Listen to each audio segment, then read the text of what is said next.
آپ اگر واگا بارڈر سے امرتسر کی طرف جائیں تو 5 کلومیٹر بعد پل کنجری نام کا ایک چھوٹا سا گاؤں آتا ہے۔ یہ پاک بھارت سرحد پر واقع ہے اور یہ مہاراجہ رنجیت سنگھ کی مسلمان بیوی موراں کا گاؤں تھا۔ رنجیت سنگھ کے حرم میں 20 خواتین تھیں، ان میں 2 مسلمان تھیں۔ موراں دوسری مسلمان عورت تھی، ناچنے گانے والے تھی۔ مہاراجہ روز اس کا گانا سن کر سوتا تھا۔ موراں ایک شام تاخیر سے دربار پہنچی۔ مہاراجہ نے وجہ پوچھی تو اس نے بتایا، مہاراج میرے گاؤں سے نہر گزرتی ہے، میں گھوڑے پر یہ نہر عبور کرتی ہوں۔ آج گھر سے نکلی تو میرا ایک جوتا نہر میں گر گیا، مجھے جوتا تلاش کرنے میں دیر ہو گئی۔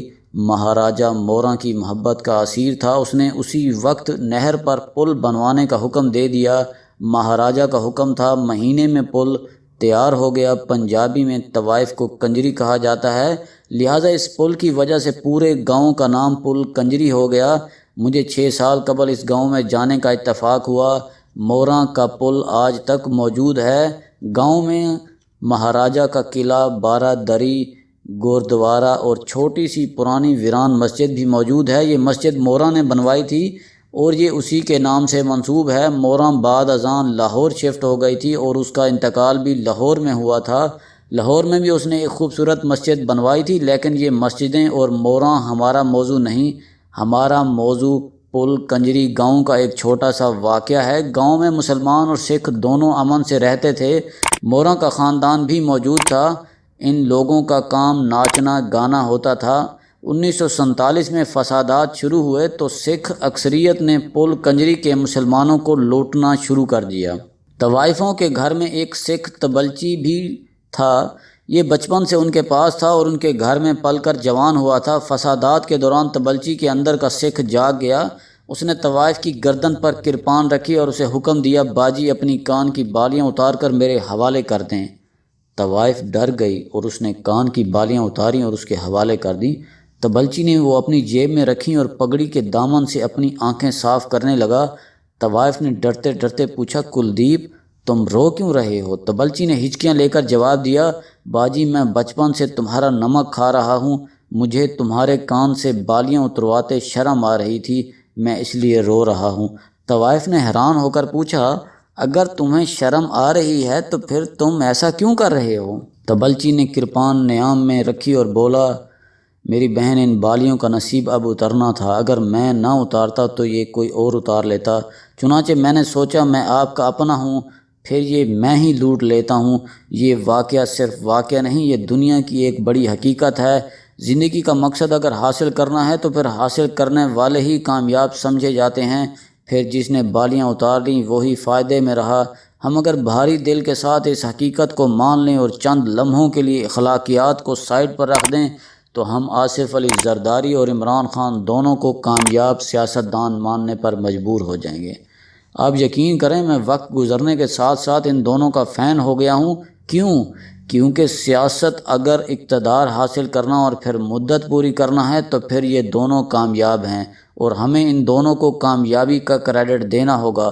محترمہ بینظیر بھٹو سے لے کر جنرل پرویز مشرف تک اور جنرل کیانی سے لے کر پارٹی تک کوئی شخص آصف علی زرداری کو اقتدار میں نہیں دیکھنا چاہتا تھا، لیکن یہ اس کے باوجود بھٹو کی پارٹی کے شریک چیئرمین بھی بنے، میاں نواز شریف کو اپنا اتحادی بھی بنایا، حکومت بھی بنائی، جنرل پرویز مشرف کو بھی نکالا، ق لیگ اور MQM کو بھی ساتھ بیٹھنے پر مجبور کیا، اور یہ بم دھماکوں، سیاسی کشمکش، justice Iftikhar Muhammad Chaudhry, memo get scandal, Mian Nawaz Sharif کی احتجاجی تحریک، پارٹی کے اندر دھڑے بندی اور مولانا طاہر القادری کے دھرنے کے باوجود بھی 5 سال پورے کر گئے۔ جنرل کیانی اور جنرل پاشا دونوں ان سے خوش نہیں تھے، لیکن یہ اس کے باوجود جاتے جاتے سندھ میں بھی حکومت بنا گئے اور صوبے کی تمام تر تباہی کے باوجود 12 سال سے سندھ میں ان کی حکومت چلی آ رہی ہے، اور ان 12 برسوں میں ان پر کیا کیا الزام نہیں لگا، ان کے خلاف کس کس نوعیت کا کیس نہیں بنا اور ان کے کون کون سے ساتھی کو گرفتار نہیں کیا گیا، مگر یہ اس کے باوجود آج بھی اپنے گھر میں بیٹھے ہیں۔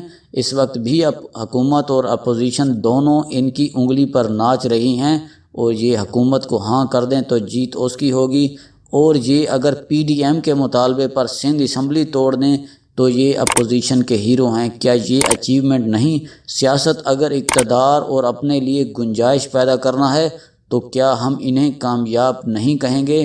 یہ آخر کیوں اپنے انڈے پاکستان مسلم لیگ نون کی ٹوکری میں رکھیں؟ یہ کیوں قربانی دیں اور مریم نواز وزیر اعظم بن جائیں؟ یہ اس صورتحال کا خود فائدہ کیوں نہ اٹھائیں؟ اور یہ اٹھا رہے ہیں۔ آپ اب عمران خان کی مثال بھی لے لیجئے۔ یہ درست ہے عمران خان نے ساری پارٹیوں کے الیکٹیبلز اکٹھے کر کے حکومت بنائی، یہ اسٹیبلشمنٹ کی مدد سے بھی اقتدار میں آئے اور 2018 کے الیکشنز میں دھاندلی بھی ہوئی تھی، لیکن سوال یہ ہے کیا باقی پارٹیاں الیکٹیبلز نہیں لیتی تھیں؟ کیا پاکستان مسلم لیگ نون نے کاف لیگ کے 100 ارکان نہیں ہتھیائے تھے؟ اور کیا پاکستان پیپلز پارٹی نے 2008 میں اقتدار کے لیے اپنے دونوں ازلی دشمن نون لیگ اور کاف لیگ کو اپنا اتحادی نہیں بنایا تھا؟ ان دونوں جماعتوں نے جنرل پرویز مشرف سے حلف تک لے لیا تھا اور یہ دونوں جسٹس افتخار محمد چودھری کو بھی برداشت کرتے رہے تھے۔ چنانچہ اگر بالیاں اتارنا ان کے لیے جائز تھا تو عمران خان کے لیے کیسے ناجائز ہو گیا؟ دوسرا، عمران خان ملک کی دونوں طاقتور پارٹیوں کی موجودگی میں اقتدار میں بھی آئے اور یہ جیسے تیسے گھسیٹ کر 2.5 سال بھی پورے کر گئے۔ یہ درست ہے یہ 2.5 سال ہر لحاظ سے بدترین تھے۔ آپ معیشت سے لے کر پارلیمنٹ تک کوئی کتاب کھول کر دیکھ لیں، اس میں خسارے کے سوا کچھ نہیں ملے گا۔ وزیر اعظم عمر شیخ کو تاریخ کا شاندار ترین پولیس افیسر کہتے ہیں اور 4 ماہ بعد اس شاندار ترین کو بدترین قرار دے کر فارغ کر دیا جاتا ہے۔ ملک کا سب سے بڑا صوبہ عثمان بزدار کے حوالے کر دیا جاتا ہے اور یہ کرونا کو قوالیوں کے ذریعے بہلانے کا حکم دے دیتے ہیں۔ پوری پنجاب حکومت اس وقت قوالیوں کے بندوبست میں مصروف ہے۔ غلام سرور خان پاکستانی پائلٹوں کو جیلی قرار دے کر پوری سول ایویشن کا بیڑا غرق کر دیتے ہیں۔ ندیم بابر مہنگی گیس خرید کر ملک میں انرجی کا جنازہ نکال دیتے ہیں اور شاہ محمود قریشی سعودی عرب کو دھمکی دے کر پاک سعودی تعلقات کو بدترین سطح پر لے آتے ہیں۔ لیکن اس کے باوجود عمران خان آج بھی وزیر اعظم ہیں اور اندیشہ ہے یہ 5 سال بھی پورے کر جائیں گے۔ لہٰذا آپ عمران خان کی سیاسی کامیابی اور پختگی ملاحظہ کیجئے۔ تاریخ میں پہلی بار اسٹیبلشمنٹ اپنے منہ سے کہہ رہی ہے ہم حکومت کے ساتھ ہیں۔ ماضی میں غلطیاں اسٹیبلشمنٹ کرتی تھی اور برا بھلا حکومت کو کہا جاتا تھا، لیکن پاکستان کی تاریخ میں پہلی بار غلطیاں حکومت کر رہی ہے لیکن ان کا ملبہ اسٹیبلشمنٹ پر جا گرتا ہے، لیکن حکومت اس کے باوجود چل رہی ہے۔ Imran Khan P D M کے ساتھ بھی کھیل رہے ہیں اور اپوزیشن مانے یا نہ مانے، لیکن یہ حقیقت ہے حکومت نے پاکستان پیپلز پارٹی کو تھوڑی سی سیاسی گنجائش دے کر پی ڈی ایم کو کمزور کر دیا اور مولانا اور مریم نواز دونوں اب اکیلے رہ گئے ہیں۔ کیا یہ سیاسی کامیابی نہیں؟ آپ عمران خان کی تازہ ترین کامیابی بھی ملاحظہ کیجئے۔ نون لیگ میں 6 لوگ پرائم منسٹر میٹیریل ہیں۔ میاں نواز شریف نے ان کو آگے بڑھنے کا اشارہ دے دیا تھا اور یہ کسی بھی وقت فیصلہ کن قوتوں کے ساتھ ڈائلاگ کر کے عمران خان کے لیے خطرہ بن سکتے تھے، لیکن حکومت نے ان سب کو اپنی گردن بچانے میں مصروف کر دیا۔ میاں شہباز شریف جیل میں ہیں، نیب نے شاہد خاقان عباسی کے خلاف ریفرنس دائر کر دیے ہیں، خواجہ آصف نیب کی حراست میں ہیں، احسن اقبال بھی نیب عدالتوں میں دھکے کھا رہے ہیں اور اب ایاز صادق اور رانا تنویر بھی ریڈار پر نظر آ رہے ہیں۔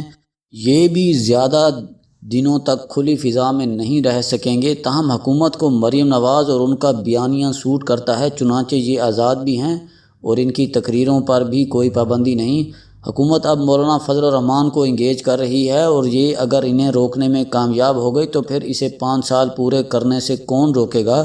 چنانچہ آپ دل پر ہاتھ رکھ کر جواب دیجیے، اگر بالیوں نے اترنا ہی ہے تو پھر کلدیپ کیوں نہ اتارے؟ سیاست اگر اقتدار تک پہنچنے اور 5 سال حکومت کرنے کا نام ہے تو پھر آصف علی زرداری اور عمران خان یہ موقع کیوں ضائع کریں؟ آپ یقین کریں میں ان دونوں کا فین ہو گیا ہوں۔ یہ دونوں سچے، کھرے اور کامیاب سیاستدان ہیں۔